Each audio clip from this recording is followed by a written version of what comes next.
अब कॉन्स्टिट्यूशन के हिसाब से प्राइम मिनिस्टर और काउंसिल ऑफ मिनिस्टर तब तक ऑफिस में रह सकते हैं जब तक प्रेसिडेंट खुश हो।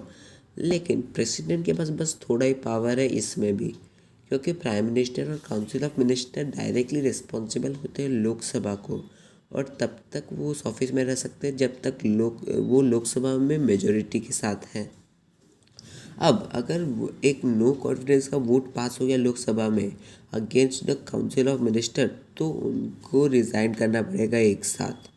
अब कॉन्फिडेंस जब कोई लूज़ करेगा काउंसिल ऑफ मिनिस्टर्स, वो लोकसभा में अब कैसे पता चलेगा कि वो कॉन्फिडेंस लूज़ कर रहे लोग उस काउंसिल ऑफ मिनिस्टर से खिलाफ? उसका सेवरल वेज है, डिफरेंट वेज है। पहला, vote of no confidence in the council of minister as a whole or a part thereof, मतलब एक vote of no confidence pass किया जा सकता है, एडजस्टमेंट मोशन पास किया जा सकता है ताकि डिस्कस कर पाए immediate matter of national concern. तीसरा, by rejecting a government bill.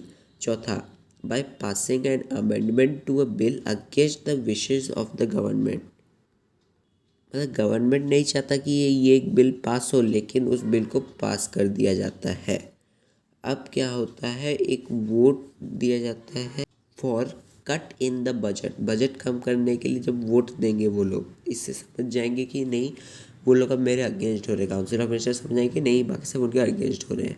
By reducing the salaries of ministers in the face of their opposition, by passing a bill sponsored by the opposition but opposed by the government। क्या क्या हुआ, total है 7 तो। No confidence, adjournment, rejecting a government bill, passing a bill जिसके के against है government, cut in budget, reduction in salary, और एक हो गया ऑपोजिशन के बिल को पास करना। Now categories of minister, minister की 3 कैटेगरी होते हैं। एक cabinet minister, minister of state, deputy minister. क्या, cabinet minister, minister of state और डेप्यूटी मिनिस्टर। कैबिनेट मिनिस्टर होते हैं बहुत इंपॉर्टेंट मेंबर होते हैं काउंसिल ऑफ मिनिस्टर्स के, और वो होते हैं full fledged members who hold important portfolios. अब मिनिस्टर ऑफ स्टेट क्या होते हैं, वो होते हैं सेकेंड कैटेगरी ऑफ मिनिस्टर, और वो एक independent charge of any portfolio रख भी सकते हैं और नहीं भी रख सकते हैं। प्राइम मिनिस्टर मे और may not consult them. Deputy Minister, they are third category of minister who assist the cabinet minister and the council of minister. They take no part in cabinet deliberation. The entire council of minister works as a team with the prime minister acting as the skipper. All the meetings of the council as a whole or of the cabinet are presided over by prime minister. The ministers are individually responsible to prime minister. Moreover, they are collectively responsible to the parliament for their acts of omission and commission. Besides this, besides these are the parliamentary secretaries whose duty is to help the prime minister in discharging their duties as ministers both in the parliament and outside. The parliamentary secretaries are also appointed by the prime minister in the same manner as other ministers. Collective responsibility of the Council of Ministers. Article 75(b)(3) of the Constitution clearly provides the Council of Ministers shall be collectively responsible to the House of People. In a parliamentary form of government, the principle of collective responsibility is very important. It means that the Council of Ministers is collectively responsible to the Lok Sabha. The policy of the government is not that one of the minister, but of all the minister.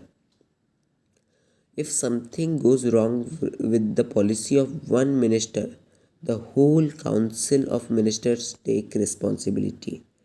A vote of no confidence against one minister is a vote against the whole ministry.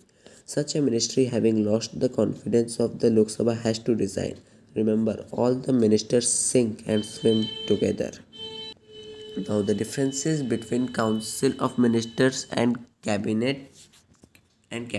So the Council of Ministers consists of Cabinet Minister, Minister of State and Deputy Minister. Whereas Cabinet consists of small group 15 to 18 ministers holding important portfolios such as home, finance, defense, etc. अब council of minister में क्या होता है, prime minister उनसे consult करे या ना करे वो थोड़ा डाउट होता है क्योंकि वो कैबिनेट रैंक के पीछे नीचे रहते हैं। अब कैबिनेट में क्या होता है, they are always consulted by prime minister as they are his most trusted colleagues. The decision of cabinet is binding on all minister. अब क्या होता है, काउंसिल ऑफ मिनिस्टर कभी कभी ही मिलते हैं, लेकिन कैबिनेट मिनिस्टर क्योंकि डिटरमाइन करते policy and programme of government तो वो हमेशा मिलते रहते हैं। ओके।